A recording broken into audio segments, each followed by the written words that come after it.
Okay, I'm going to tell you what I'm trying to do in this video.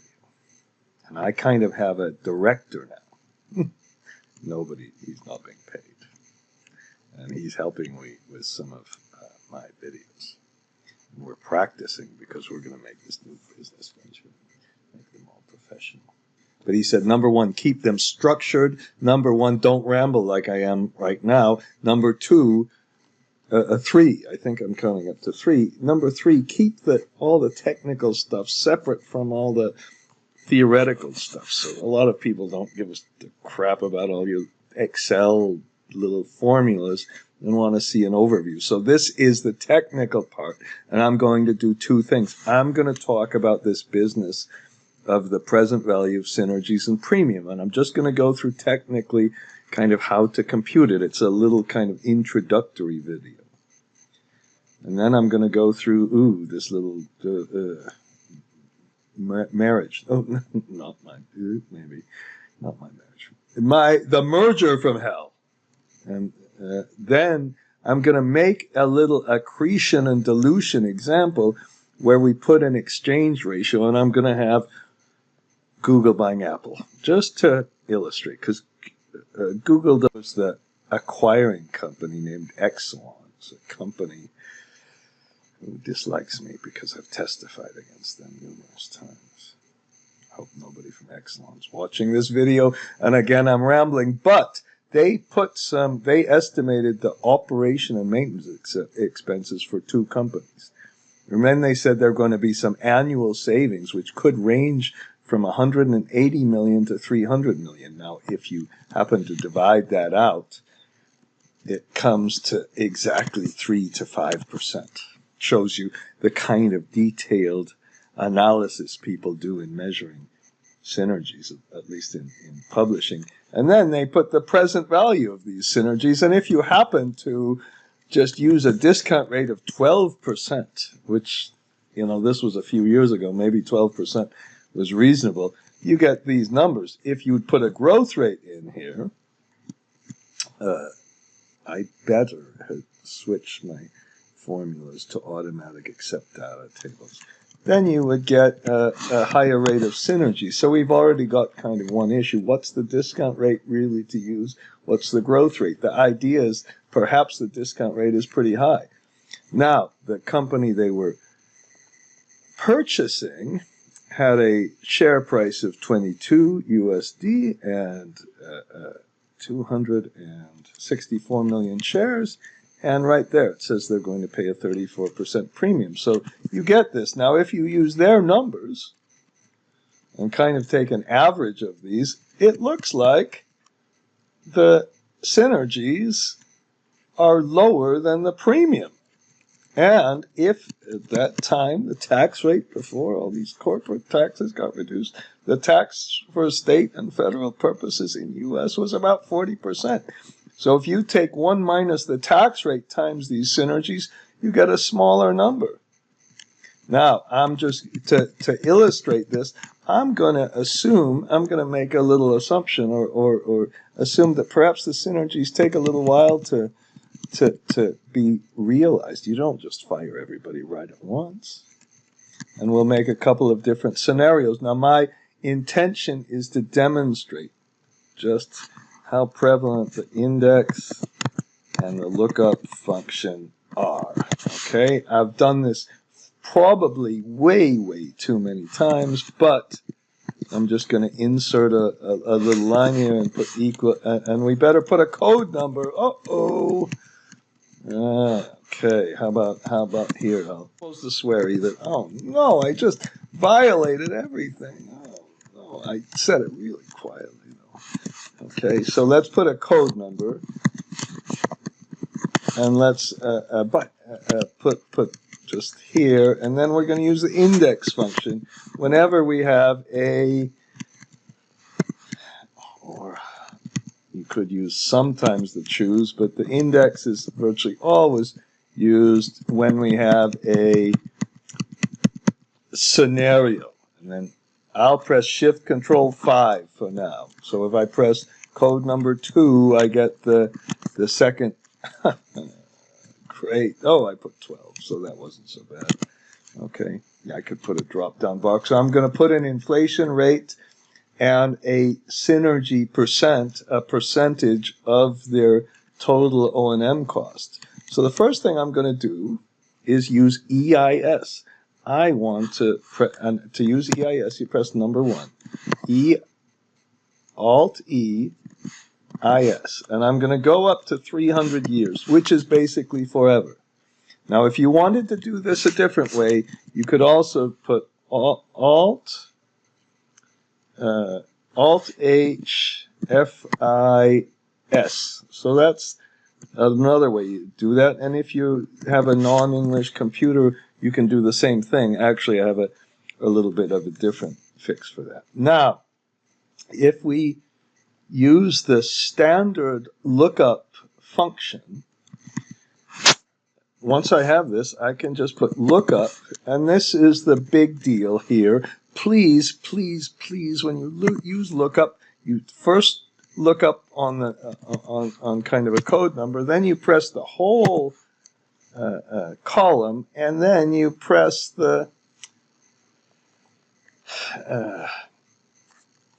index, and then I want to copy it to the right. So I am going to open this file called generic macros. Now you might, I noticed that some people don't like opening this file for some reason. It doesn't do anything bad. It does have a new author though. Here it is. It's last saved by. It's a little function you can find. Okay, that's our new author. Shift Control R. That's what I do. Okay, now if I press scenario number 1, I get a different penetration, and we can see how the penetration rate is affecting our value of our synergies versus premium. If I press number 3, a different penetration. Now, you might not like this. You might say, no, I want this to go from 10 to, to 12 to 15, and then 15 to 30, and then I want to interpolate.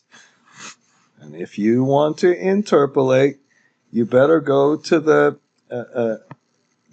file. And when you go to the, Google Drive that I'm giving you, and then you go down to Google Drive. By the way, I'm not going to get to my second thing, because I'm in the strict instructions to keep this short. Now, if you want, normally I say go press alternate F8 and all that. You could also go to the developer tab, go to macros. Why don't go to this workbook? So this isn't that much easier. We could edit it. It's actually worse. And then you can view the Project Explorer, and you can copy this module. You just drag this module from this file to the other one. So I'm not going to do that. But what I've done is I've already got this here. So I've already put it here. And you just do it the same way. You put equal interpolate lookup, and you can use linear or regular. I'm going to use regular. That's got a compound growth rate. And then you can press Control F3. You go to your lookup value. You click on the lookup value, no comma, press the lookup series. And I always, when I make these functions that you can look up yourself, you can see how they're written. Just go up, open it, and see if you want to create it. Somebody from this class said, no, I want to make a lookup function that has like a false in it. It's not hard to do. And then you put the value series, just like you did before. Press Enter, press OK. Now, what I haven't done on this one yet is kind of test how much does this slow you down. I'm sure it slows you down a little bit, but then we kind of have this gradual increase. Okay, and it works. And if you'd want if I put, and maybe I've done this too much, but I just think this is important. If you want a linear kind of interpolation, you do the same thing and press Shift Control R, and we get a little bit of a different kind of in between. It goes in a straight line. Now the synergy amount we're going to say is 5%. And I'm going to put even, and I'm going to call this in real terms. So let's take this 5%, and this business of being transparent, which I don't think I just was. I'm going to put that number here so I can see exactly what we did. We press F4, and we just always kind of put the number right on the side. Okay, and then so we get the total number. All right, and then we just take that and multiply it by the penetration percentage.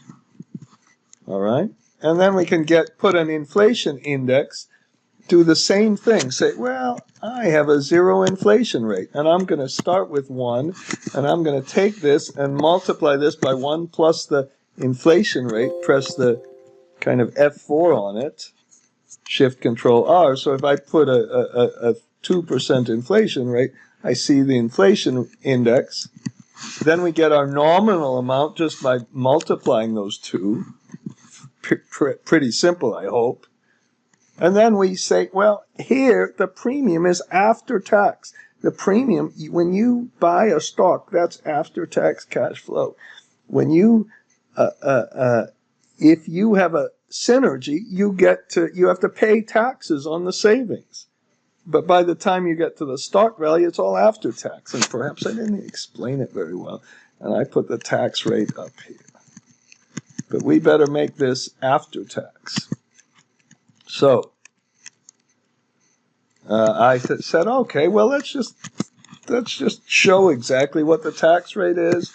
And then we have the synergies after tax in a hopefully very transparent kind of a manner. And if you want to press Shift Control right arrow twice and Shift Control E, you can get the underline. And that's just a little thing I put in the generic macro. So the present value of the synergies, if we're really careful, let's use a discount rate. Okay, and let's be able to change that discount rate. I think I put it all the way up here, and you can use NPV of the synergies. Now, if you do that, I'm just selecting the whole line because I have the whole thing there. But there's another kind of technical thing. When you compute the NPV and you want it in the middle of the year, you're going to get a little higher NPV. The Excel NPV assumes everything's at the end of the year. So you take 1 plus the 12% and you raise that to the 0.5 power. And that gives you just a little bit of extra amount you get, because if you buy this company today, you're going to have to wait about half year. It's not going to occur at the beginning. It's not going to occur at the end.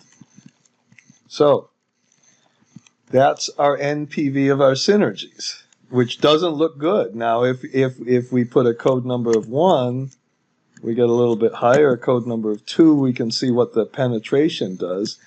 If we would put a lower discount rate in, let's put a 8% discount rate perhaps, and then we get a higher level of synergies. And remember, our premium was 2148. So we can kind of figure out what the break-even level of synergies are. You can just do a goal seek for that. Instead of doing a goal seek, here's what I'm going to do. I'm going to say, well, let's get our net cash flow. Let's put a minus sign on our premium. And if we're just doing the pure economics of our merger, we put a minus sign on the premium and then a plus sign on all the cash flows. And then we can get an IRR. We can get an after-tax IRR and see if that's an adequate kind of an IRR. Okay.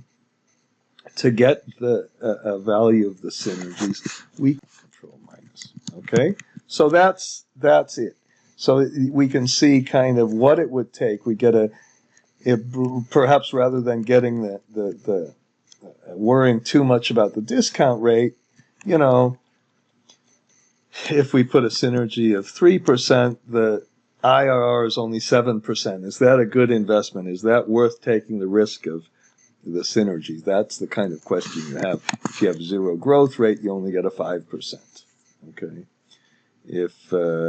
If you get a penetration of number 3 on that same one, then you only get a 4%. So you can just play with the numbers. And again, just to recap, please, the interpolate function, it's one of the few useful things on the disk. Number one. Number two, use the lookup. Use the entire line. It doesn't slow you down. It really, really doesn't. Number two, make things all transparent. This is, again, just review so you can see exactly what's in each line. You couldn't do that with the index. Okay? Get the after-tax synergy, not the pre-tax synergy, to compare the synergy to the premium.